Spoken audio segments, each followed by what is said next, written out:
70세 이후 3년 안에 절반이 낙상을 경험합니다. 그리고 그중 상당수가 다시는 예전처럼 걷지 못합니다. 그게 무슨 의미인지 아십니까? 몸 하나가 무너지면 그것으로 끝이 아니라는 뜻입니다. 삶 전체가 무너지기 시작한다는 뜻입니다.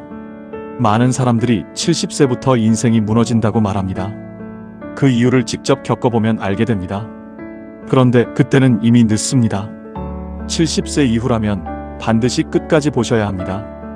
오늘 이 영상은 겁을 드리려는 것이 아닙니다. 준비하지 않으면 반드시 오는 것들을 미리 알고 지금부터 막을 수 있는 방법을 드리려는 것입니다. 늦기 전에 들으셔야 합니다. 몸이 아직 괜찮을 때, 판단이 아직 또렷할 때, 바꿀 수 있는 힘이 아직 남아있을 때 이 이야기를 들으셔야 합니다. 이 영상이 도움이 되셨다면 구독과 좋아요 부탁드리고요. 댓글에 지금 사시는 지역 이름과 숫자 2를 남겨주시면 여러분 곁에서 더 좋은 이야기를 계속 전해드리겠습니다. 자, 지금 이야기 시작합니다. 경남 창원에 사시는 정명수 어르신, 올해 76이십니다. 3년 전만 해도 매일 아침 동네 뒷산을 오르셨습니다. 1시간 코스를 거뜬하게 걸으셨고 산 정상에서 마시는 물 한 모금이 하루를 시작하는 낙이었습니다. 그런데 73 겨울 어느 날 아침이었습니다. 평소처럼 산을 오르다가 갑자기 오른쪽 다리에 힘이 빠지는 느낌이 들었습니다. 잠깐이겠거니 하고 계속 걸었습니다. 그런데 다음 날도 그 다음 날도 그 느낌이 사라지지 않았습니다. 병원에 갔더니 의사가 말했습니다. 근감소증입니다. 어르신, 이 시기부터 몸이 무너지기 시작합니다. 근감소증이라는 말을 처음 들으셨을 때 어르신은 이렇게 생각하셨다고 합니다. 나는 매일 산을 다녔는데 내가 왜? 그런데 그게 아니었습니다. 나이가 들면 아무리 열심히 움직여도 근육은 자연스럽게 줄어들기 시작합니다. 2025 고령자 통계에 따르면 70세 이상 어르신의 절반 이상이 근감소 위험군에 해당합니다. 그게 무슨 의미인지 아십니까? 지금 걸을 수 있다고 해서 안심할 수 없다는 뜻입니다. 근육이 줄어들면 가장 먼저 오는 것이 낙상입니다. 낙상은 단순한 넘어짐이 아닙니다. 70세 이상 어르신의 낙상은 절반 이상이 입원으로 이어지고 그중 상당수가 다시는 예전처럼 걷지 못하게 됩니다. 정명수 어르신은 그날 이후 뒷산을 오르지 못하게 됐습니다. 처음에는 잠깐이라고 생각했습니다. 좀 쉬면 나아지겠거니 했습니다. 그런데 3개월이 지나고 6개월이 지나도 다리는 예전 같지 않았습니다. 어르신이 말씀하셨습니다. 산에 못 간다는 게 그냥 운동 하나 못하는 게 아니에요. 아침에 일어날 이유가 없어지는 거예요. 그 말씀이 참 오래 마음에 남았습니다. 몸이 무너지면 마음도 같이 무너집니다. 그리고 마음이 무너지면 몸은 더 빠르게 무너집니다. 지금 여러분의 다리는 어떻습니까? 계단을 오를 때 전과 달리 힘이 더 든다는 느낌이 드신 적이 있으십니까? 그 느낌을 절대 그냥 지나치지 마십시오. 두 번째 이야기입니다. 둘 다 아픈 순간 아무도 돌봐줄 사람이 없습니다. 이 이야기는 특히 부부가 함께 사시는 분들께 드리는 이야기입니다. 전북 전주에 사시는 김태수, 이순례 어르신 부부, 두 분 모두 올해 78이십니다. 젊을 때부터 사이가 좋기로 동네에서 소문난 부부셨습니다.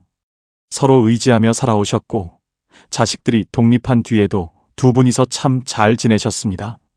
그런데 작년 여름 김태수 어르신이 허리 디스크 수술을 받으셨습니다. 수술 후 3개월간 거동이 불편하셨습니다. 이순례 어르신이 남편을 돌봐야 했습니다. 그런데 이순례 어르신도 무릎이 좋지 않으십니다.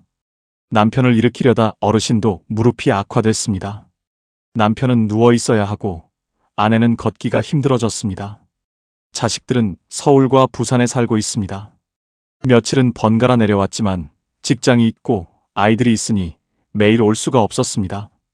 결국 두 분이서 서로를 부축하며 버텨야 했습니다. 이순례 어르신이 제게 이렇게 말씀하셨습니다. 그때 처음 알았어요. 우리 둘 다 아프면 정말 아무도 없구나. 그 말씀이 방 안에 오래 머물렀습니다. 우리나라 70세 이상 부부 가구에서 두 분 모두 만성질환을 가지고 계신 경우가 절반을 훌쩍 넘습니다. 한 분이 아프면 다른 분이 돌봐야 하는데 그 다른 분도 이미 아프신 경우가 너무 많습니다. 이것이 바로 노노간병, 노인이 노인을 돌보는 현실입니다. 지금 여러분 부부는 괜찮으십니까? 지금 당장은 괜찮다고 해도 이 현실은 반드시 준비해 두셔야 합니다. 혼자 버티는 것이 미덕이 아닙니다. 버티다가 둘 다 쓰러지는 것이 가장 위험한 상황입니다. 세 번째 이야기입니다. 나는 이제 필요 없는 사람인가? 사람은 밥만 먹고 사는 것이 아닙니다. 역할이 있어야 삽니다. 내가 무언가를 하고 있다는 느낌, 누군가에게 필요한 사람이라는 느낌, 그것이 없어지는 순간 사람은 서서히 꺼져갑니다. 충남 천안에 사시는 박동진 어르신, 올해 72살이십니다. 어르신은 35년간 중학교 교사로 일하셨습니다. 정년퇴직 전날까지 수업을 하셨고 학생들이 찾아오는 선생님이셨습니다. 퇴직 후 처음 한 달은 괜찮았습니다. 오랜만에 쉬는 것 같아서 좋았습니다. 2달째도 그럭저럭 지냈습니다. 그런데 3달이 지나면서부터 이상한 일이 생겼습니다. 아침에 일어나야 할 이유를 모르겠는 겁니다. 오늘 무엇을 해야 하는지 모르겠는 겁니다. 35년 동안 매일 아침 학교에 갔던 사람이 갑자기 갈 곳이 없어졌습니다. 어르신은 이렇게 말씀하셨습니다. 아무도 나를 필요로 하지 않는다는 느낌이 처음에는 이상하게 느껴지더니 나중에는 무서워지더라고요. 나는 이제 필요 없는 사람인가? 그 생각이 매일 아침 일어나자마자 드는 거예요. 이것이 사회적 소멸입니다. 직위가 사라지고 역할이 사라지고 나를 기억하는 사람이 점점 줄어드는 느낌. 이것은 단순한 허전함이 아닙니다. 질병관리청 자료에 따르면 은퇴 후 사회적 역할을 상실한 노인의 우울증 발생률은 그렇지 않은 경우보다 2배 이상 높게 나타납니다. 그게 무슨 의미인지 아십니까? 할 일이 없어지는 것이 단순히 심심한 것이 아니라 건강을 실질적으로 위협한다는 뜻입니다. 지금 여러분은 내일 아침 일어날 이유가 있으십니까? 그 이유가 선명하게 있으신 분은 정말 다행입니다. 그런데 그 이유가 조금 흐릿하다면 오늘 이 이야기를 특히 귀 기울여 들으시기 바랍니다. 네 번째 이야기입니다. 전화할 사람이 점점 줄어듭니다. 이 이야기는 조용한 이야기입니다. 소리 없이 오는 이야기입니다. 경기도 수원에 사시는 한미숙 어르신, 올해 75이십니다. 어르신의 핸드폰에는 연락처가 200개가 넘습니다. 살면서 만난 사람들, 직장 동료들, 친구들, 교회 지인들. 그런데 어느 날 어르신이 핸드폰을 들고 오래 바라보셨다고 합니다. 전화하고 싶은데 누구에게 해야 할지 모르겠더라고요. 200개의 연락처 중에 지금 내가 전화를 걸면 반갑게 받아줄 사람이 몇 명이나 될까 하고 세어봤더니 5손가락이 안 되더라고요. 왜 이렇게 됐을까요? 한 명은 먼저 세상을 떠났습니다. 한 명은 치매가 왔습니다. 한 명은 자식 집으로 이사를 갔습니다. 가장 친했던 친구는 2년 전부터 연락이 뜸해졌습니다. 이유를 모릅니다. 그냥 그렇게 됐습니다. 나이가 들면 세상이 좁아집니다. 이것은 내가 잘못해서가 아닙니다. 자연스럽게 오는 일입니다. 하지만 자연스럽게 온다고 해서 그냥 두면 안 됩니다. 전화할 사람이 없다는 것은 단순히 외롭다는 것이 아닙니다. 응급 상황이 생겼을 때 연락할 사람이 없다는 뜻이고, 힘든 일이 생겼을 때 털어놓을 사람이 없다는 뜻이고, 오늘 좋은 일이 생겼을 때 나눌 사람이 없다는 뜻입니다. 통계청 2025년 사회조사 결과에 따르면 70세 이상 1인 가구, 어르신의 18% 이상이 위급할 때 도움받을 사람이 없다고 답했습니다. 5명 중 1명은 진짜 혼자라는 뜻입니다. 지금 여러분 핸드폰에 오늘 당장 전화를 걸 수 있는 사람이 몇 명이나 있으십니까? 그 숫자를 한번 세어보시기 바랍니다. 5번째 이야기입니다. 모르면 위험해집니다. 정명수 어르신의 이웃에 혼자 사시는 할머니가 한 분 계십니다. 올해 78이십니다. 평생 성실하고 조심스럽게 사셨고 남을 속이거나 속는 일과는 거리가 먼 분이셨습니다. 그런데 작년 가을 핸드폰으로 문자 하나를 받으셨습니다. 국민건강보험 환급금이 있으니 링크를 눌러 신청하라는 내용이었습니다. 어르신은 그것이 무엇인지 몰랐습니다. 링크를 누르면 안 된다는 것도 몰랐습니다. 화면에 나오는 대로 이름을 쓰고 주민번호를 쓰고 계좌번호를 입력했습니다. 그리고 10분 뒤 통장에서 돈이 빠져나갔습니다. 평생 아끼고 모은 돈 중 300만 원이 순식간에 사라졌습니다. 어르신은 그 일 이후로 핸드폰 자체를 손에 쥐기가 무서워졌다고 하십니다. 그리고 이렇게 말씀하셨습니다. 내가 무식해서 당한 거라고 부끄러워서 자식한테도 말을 못했어요. 그 말씀이 너무 마음 아팠습니다. 무식해서가 아닙니다. 몰라서입니다. 그리고 모르는 것은 배우면 됩니다. 디지털 세상은 빠르게 바뀝니다. 그 속도를 모두 따라갈 필요는 없습니다. 하지만 딱 3가지만 아시면 됩니다. 출처 모르는 링크는 절대 누르지 않는 것, 모르면 반드시 자식이나 주변에 먼저 물어보는 것, 그리고 동네 주민센터나 복지관에서 운영하는 디지털 안전 교육을 한 번만 들어보는 것. 이 3가지가 여러분의 평생 모은 것을 지킵니다. 법구경에 이런 말이 있습니다. 지혜로운 사람은 자신이 모른다는 것을 알기에 배우기를 멈추지 않는다고요. 모른다는 것을 인정하는 것이 지혜의 시작입니다. 6번째 이야기입니다. 몸보다 먼저 무너지는 건 마음입니다. 이것이 오늘 이야기의 진짜 핵심입니다. 지금까지 말씀드린 것들, 근육이 줄어들고, 배우자도 아프고, 역할이 사라지고, 친구가 줄어들고, 세상이 낯설어지는 것들. 그것들이 하나씩 쌓이면 결국 한 가지로 이어집니다. 아무것도 하고 싶지 않아지는 것입니다. 박동진 어르신이 퇴직 후 6개월이 지났을 때 하루 일과가 이랬다고 하십니다. 아침 9시에 일어납니다. 밥을 먹고 텔레비전을 봅니다. 점심을 먹습니다. 낮잠을 잡니다. 텔레비전을 보고 저녁을 먹습니다. 잠을 잡니다. 그 하루가 매일 똑같이 반복됐습니다. 처음에는 그래도 됐습니다. 쉬는 거니까요. 그런데 한 달이 지나고 2달이 지나도 아무것도 달라지지 않자 어르신은 이상한 감정이 들기 시작했다고 합니다. 아무것도 기다려지는 게 없어요. 내일이 오늘이랑 다를 것 같지가 않아요. 그런데 그게 무서운 게 아니라 그냥 아무렇지도 않은 거예요. 그 무감각함이 오히려 더 무서웠다고 하십니다. 쇼펜하우어는 이런 말을 했습니다. 인간에게 가장 큰 고통은 아픔이 아니라 무료함이라고요. 아픔은 살아있다는 신호라도 되지만 무료함은 살아있는 이유 자체를 지워버린다고요. 박동진 어르신이 텔레비전 앞에서 보낸 그 6개월이 바로 그것이었습니다. 질병관리청 자료에 따르면 70세 이상 어르신의 우울 위험군 비율은 20%에 육박합니다. 5명 중 1명이 마음이 무너지고 있다는 뜻입니다. 그게 무슨 의미인지 아십니까? 옆집 어르신이 혹은 지금 이 영상을 보고 계신 여러분이 그 1명일 수 있다는 뜻입니다. 지금 아무것도 하고 싶지 않으신 날이 많아지고 있습니까? 그냥 피곤해서라고 넘기고 계십니까? 그 신호를 절대 그냥 지나치지 마십시오. 몸이 보내는 신호보다 마음이 보내는 신호가 더 위험한 경우가 많습니다. 그렇다면 어떻게 해야 할까요? 지금부터는 살아남는 이야기를 드리겠습니다. 첫 번째 생존 전략입니다. 작은 습관이 생명을 지킵니다. 정명수 어르신은 뒷산을 오르지 못하게 된 뒤 한동안 아침마다 멍하게 앉아 계셨습니다. 산에 가야 한다는 생각은 드는데 다리가 따라주지 않으니 그냥 앉아있는 날이 늘었습니다. 그러다 물리치료사 선생님이 아주 작은 것 하나를 알려주셨습니다. 발가락 운동이었습니다. 의자에 앉아서 발가락을 쭉 폈다가 오므리는 것, 발 뒤꿈치를 천천히 들었다가 내리는 것. 하루 10분이면 충분하다고 하셨습니다. 어르신은 처음에 콧웃음을 치셨다고 합니다. 이게 무슨 운동이냐고요? 그런데 선생님이 말씀하셨습니다.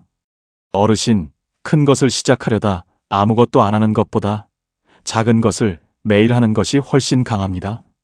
그 말씀에 어르신이 마음을 바꾸셨습니다. 그날부터 매일 아침 밥을 먹고 나서 의자에 앉아 10분씩 발가락을 움직이기 시작하셨습니다. 한 달 뒤 다리에 힘이 조금 돌아왔습니다. 2달 뒤에는 동네 한 바퀴를 걸을 수 있게 됐습니다. 3달 뒤에는 공원 벤치까지 걸어가서 햇볕을 쬐는 것이 새로운 낙이 됐습니다. 어르신이 웃으시면서 말씀하셨습니다. 발가락이 나를 살렸어요. 근육은 포기하지 않는 한 반드시 반응합니다. 나이가 들어도 근육은 자극을 주면 살아납니다. 오늘부터 딱 하나만 하십시오. 앉아서 발 뒤꿈치를 들었다 내리는 것 하루 30번. 그것이 낙상을 막고 여러분의 다음 10년을 지킵니다. 두 번째 생존 전략입니다. 도움 요청은 약함이 아니라 전략입니다. 김태수 이순례 어르신 부부가 둘 다 아프게 됐을 때 이순례 어르신은 처음에는 아무에게도 말씀을 못 하셨습니다. 남에게 우리 형편을 알리는 것이 부끄럽다는 생각이 드셨습니다. 평생 남의 도움 없이 살아오셨으니까요. 그런데 남편을 혼자 부축하다가 무릎이 더 나빠지고 나서야 딸에게 전화를 하셨습니다. 딸이 주민센터에 전화를 했고 방문 요양 서비스를 신청했습니다. 며칠 뒤 요양보호사 선생님이 처음으로 집에 오셨습니다. 그분이 남편을 일으켜 세우고 씻겨드리고 식사를 챙기는 것을 보면서 이순례 어르신은 처음으로 눈물이 났다고 하십니다. 고마워서가 아니었습니다. 이제까지 왜 이걸 혼자 버텼나 싶어서였습니다. 그리고 그날 처음으로 자신의 무릎을 치료받으러 병원에 가셨습니다. 도움을 요청하는 것이 포기가 아닙니다. 더 오래, 더 건강하게, 더 품위 있게 살기 위한 전략입니다. 여러분 지역 주민센터에 노인 돌봄 서비스가 있습니다. 노인 장기요양보험이 있습니다. 혼자 버티지 마십시오. 버티는 것이 미덕인 시대는 지났습니다. 세 번째 생존 전략입니다. 깊은 관계보다 느슨한 연결이 외로움을 막습니다. 한미숙 어르신은 전화할 사람이 없다는 것을 깨달은 뒤 한동안 집안에만 계셨습니다. 사람을 만나고 싶은데 만날 사람이 없다는 것이 더 외롭게 느껴졌습니다. 그러다 딸이 복지관 뜨개질 모임을 권했습니다. 처음에는 거절하셨습니다. 나이 들어서 뜨개질을 배우러 가는 게 창피하다고요. 그런데 딸이 말했습니다. 엄마, 뜨개질 하러 가는 게 아니라 사람 만나러 가는 거잖아요. 그 말에 마음이 움직이셨습니다. 처음 나가던 날 어르신은 구석 자리에 앉아서 아무 말도 안 하셨다고 합니다. 그냥 다른 분들이 실을 꼬는 것을 바라보셨습니다. 그런데 옆에 앉으신 분이 먼저 말을 거셨습니다. 처음 오셨어요? 반가워요. 그 짧은 한마디가 어르신의 가슴을 따뜻하게 했다고 하십니다. 그날 이후 매주 모임에 나가셨습니다. 이름도 잘 모르는 분들과 나란히 앉아 실을 꼬면서 나누는 짧은 대화들, 그게 하루를 버티게 해줬다고 하셨습니다. 깊은 관계가 없어도 됩니다. 매일 보는 얼굴, 가끔 인사하는 사람, 이름은 몰라도 나를 알아봐주는 사람. 그런 느슨하고 가벼운 연결이 외로움을 막습니다. 복지관이든 경로당이든 동네 공원이든 사람이 있는 곳으로 나가십시오. 한 걸음만 나가면 사람이 있습니다. 네 번째 생존 전략입니다. 뇌를 멈추게 하면 인생도 멈춥니다. 박동진 어르신이 무기력에서 빠져나온 것은 아주 작은 일 때문이었습니다. 어느 날 딸이 전화를 해서 말했습니다. 아버지, 이번 주말에 같이 어디 가요? 근처 5일장이 선다는데 구경이나 해요. 어르신은 별 기대 없이 따라 나섰습니다.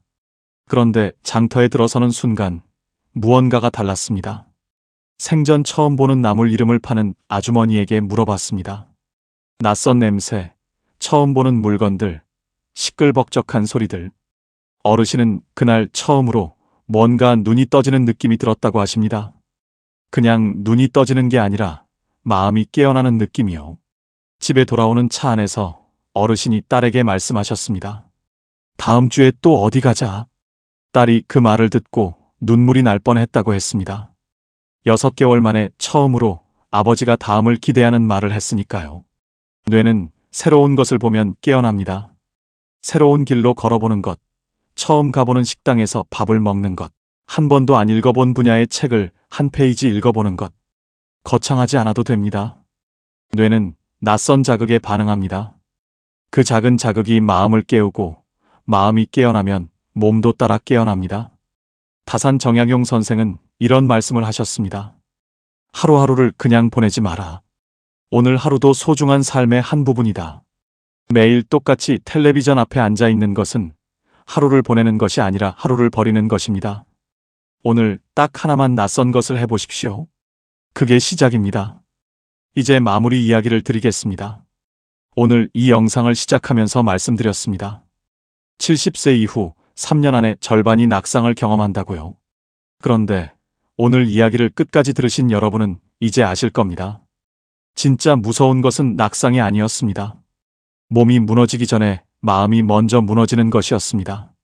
아침에 일어날 이유를 모르겠는 것, 전화할 사람이 없는 것, 아무것도 기다려지지 않는 것. 그것이 진짜 위기였습니다. 70세 이후는 준비하지 않으면 무너집니다. 이것은 협박이 아닙니다. 현실입니다. 근육은 자연스럽게 줄어들고, 배우자도 아프고, 역할은 사라지고, 친구는 줄어들고, 세상은 빠르게 바뀝니다. 그리고 그것들이 하나씩 쌓이면 어느 날 갑자기 몸보다 마음이 먼저 무너지는 날이 옵니다. 그날이 오기 전에 오늘부터 준비하셔야 합니다. 하지만 지금부터 바꿀 수 있습니다. 정명수 어르신은 발가락 운동 하나로 다시 공원 벤치까지 걸어가십니다. 이순례 어르신은 도움을 요청한 그날부터 처음으로 자신의 무릎을 치료받고 계십니다. 한미숙 어르신은 이름도 모르는 분들과 매주 나란히 앉아 시를 꼬면서 외로움을 이기고 계십니다. 박동진 어르신은 매주 처음 가보는 골목을 걸으며 다시 내일을 기다리고 계십니다. 이분들이 하신 것이 거창하지 않습니다. 작은 것 하나씩, 딱 하나씩 바꾸셨을 뿐입니다. 이 시기는 끝이 아닙니다. 전환점입니다. 오늘 이 영상이 끝나고 딱 하나만 해보십시오. 지금 당장 핸드폰을 들고 가장 오래 연락하지 못한 사람에게 문자 한 통 보내십시오. 잘 있냐고, 밥은 먹었냐고.